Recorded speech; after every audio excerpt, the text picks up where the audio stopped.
प्यारे बच्चों, स्वागत है एक बार फिर से आप सभी का अपने चैनल सीबीएसई एटीसी क्लासेस पे।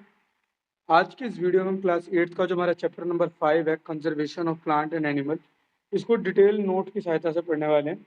उम्मीद करता हूँ आप वीडियो में पूरे बने रहेंगे और अच्छे से साथ में पढ़ते रहेंगे। चलिए बिना किसी तरीके शुरू करते हैं। सबसे पहले तो टॉपिक आता है इंट्रोडक्शन टू बायोडाइवर्सिटी, यानी बायोडाइवर्सिटी को समझते हैं पहले। तो biodiversity means the variety of plant, animal and micro organism found in a particular area और ऑन अर्थ। बायोडाइवर्सिटी का सिंपल सा मतलब हो जाता है वैरायटी ऑफ प्लांट, एनिमल, मतलब कई प्रकार के पौधे और जानवर एंड माइक्रो ऑर्गेनिज्म, यहाँ तक कि जो सूक्ष्म जीव होते हैं वो सारे जब एक पर्टिकुलर एरिया या फिर एक पर्टिकुलर रीजन में पाए जाते हैं अर्थ की सरफेस पे, इसी को हम बायोडाइवर्सिटी कह देते हैं।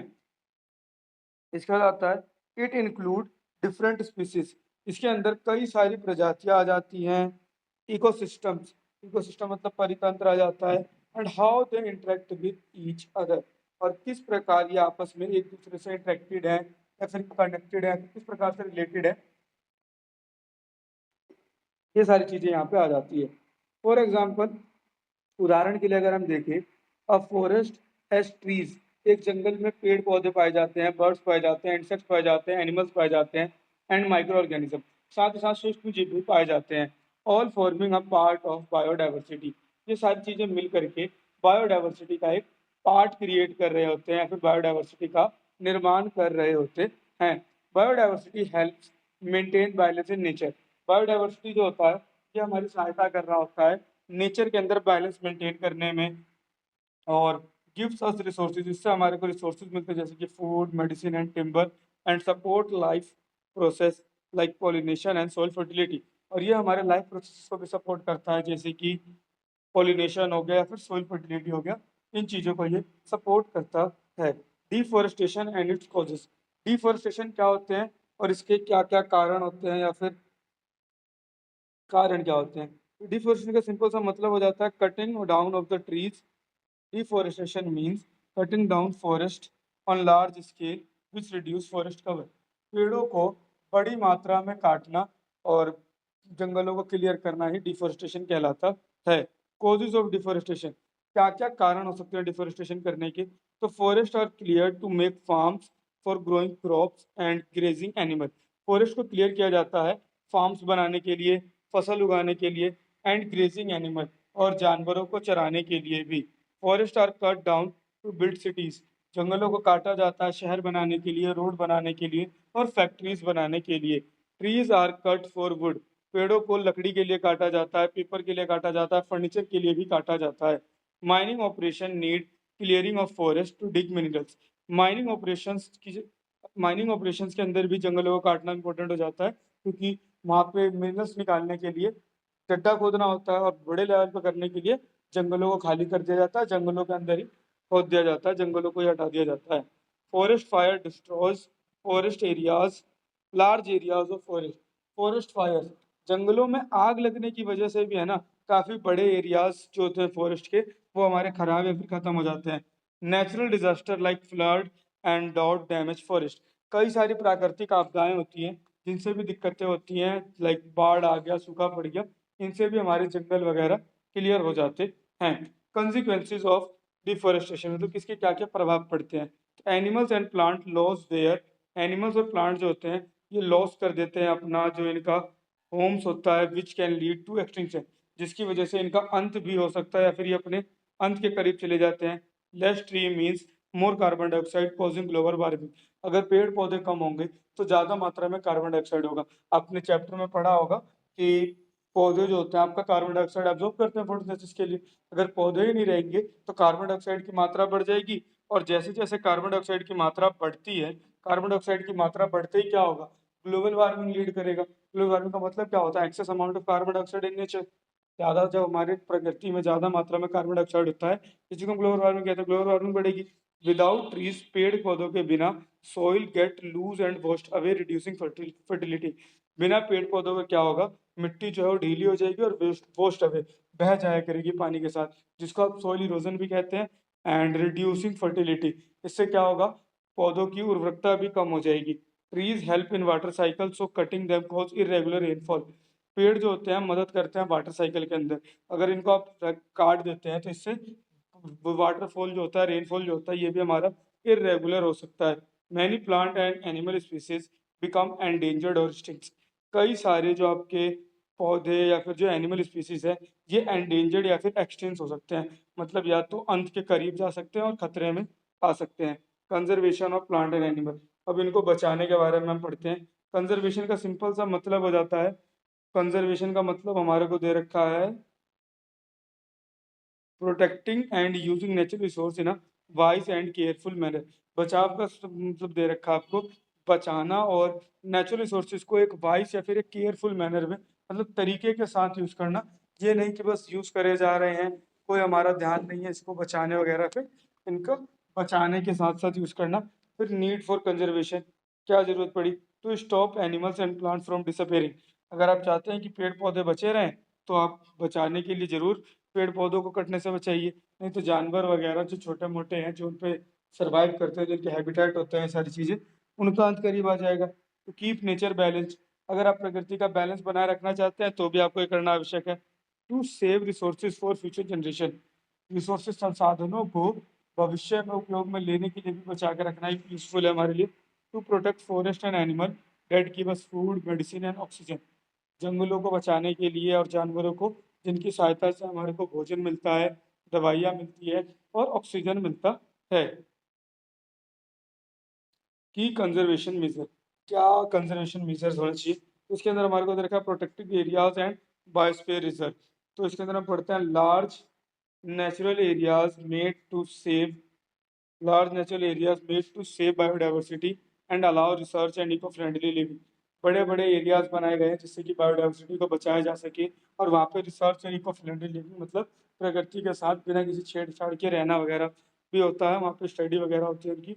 Example is Nilgiri biosphere reserve, उदाहरण के लिए आपको नीलगिरी बायोस्फीयर रिजर्व दे रखा है, जो कि तमिलनाडु में पाया जाता है, केरल में और कर्नाटक में, इन जगहों पे पाया जाता है।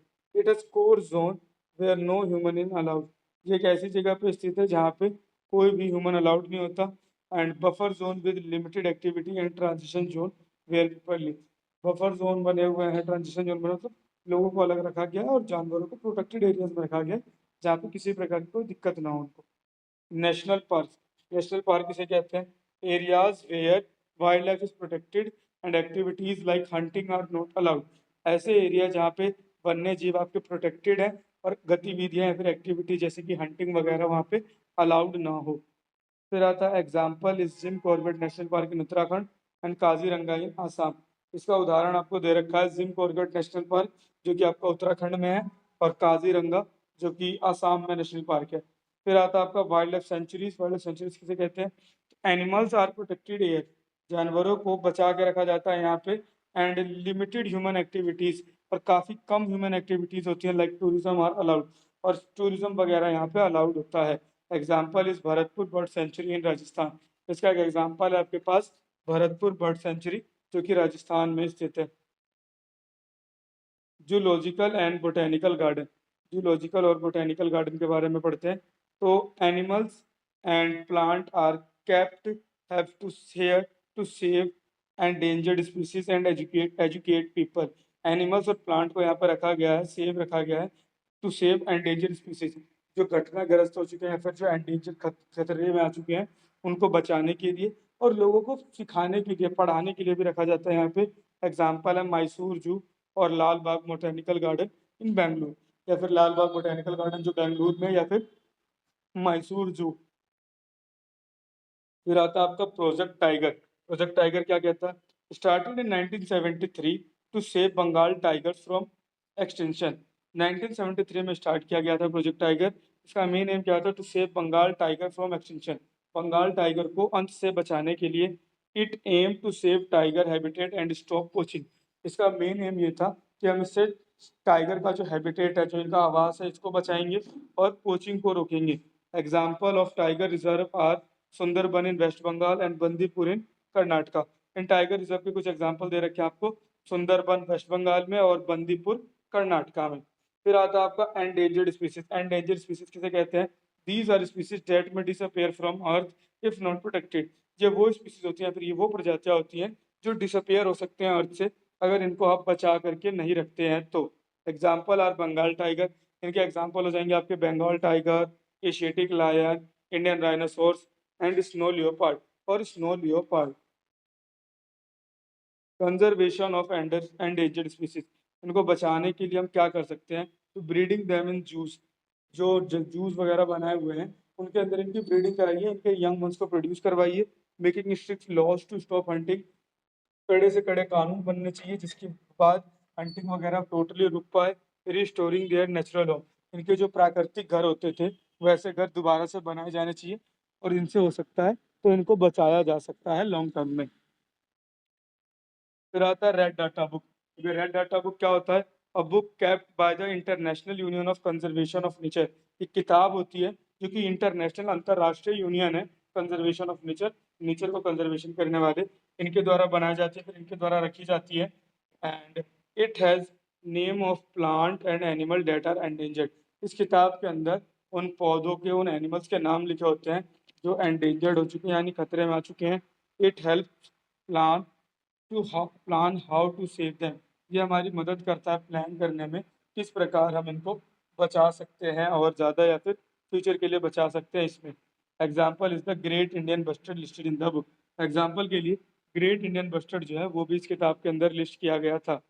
एफॉरेस्टेशन एंड रिफॉरेस्टेशन इंपॉर्टेंट है, इनमें डिफरेंस भी पूछ लेता है और अक्सर बच्चे कंफ्यूज जाते हैं तो इसको ध्यान से समझ लीजिएगा। एफॉरेस्टेशन का मतलब होता है planting trees in the place where no trees before, ऐसी जगहों पे पेड़ लगाना जहाँ पे पहले पेड़ पौधे नहीं थे। और वहीं रिफॉरेस्टेशन का मतलब हो जाता है planting trees in places where trees were cut, उन जगहों पे पेड़ पौधों को लगाना जहाँ से पेड़ पौधों को काट दिया गया या फिर हटा दिया गया है।